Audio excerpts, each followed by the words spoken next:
বাংলাদেশের তারকা ক্রিকেটার লিটন দাস ও রিশাদ হোসেন পুরো পাকিস্তান সুপার লিগ PSL মৌসুমের জন্য অনাপত্তিপত্র NOC পেয়েছেন। পেসার নাহিদ রানাকে আংশিক NOC দেওয়া হয়েছে।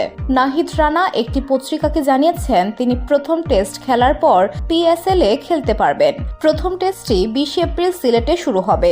বিসিবির একটি সূত্র নিশ্চিত করেছে যে রানার ওয়ার্কার লোড ব্যবস্থাপনার জন্য তাকে আংশিক NOC দেওয়া হয়েছে। বসুন্ধরা, উত্তরা, বনশ্রী, কুড়িল ও বাড্ডা সহ রাজধানীর বিভিন্ন স্থানে অভিজাত ও অত্যাধুনিক মানের ফ্ল্যাট কেনার এক নির্ভরযোগ্য প্রতিষ্ঠান pleasant properties limited.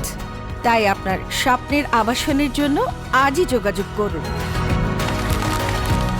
Pleasant properties limited, where destiny matches eventually.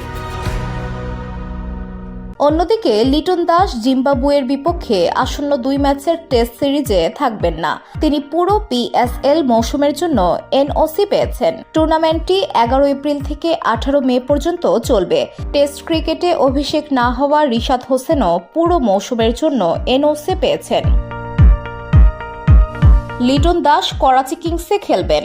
Leg spinner Rishad Hossain খেলবেন লাহোর কালান্দার্সের হয়ে, আর পেসার নাহিদ রানা খেলবেন পেশোয়ার জালমির হয়ে। তাদেরকে 13 জানুয়ারি অনুষ্ঠিত প্লেয়ার্স ড্রাফট থেকে দলে নেওয়া হয়েছে।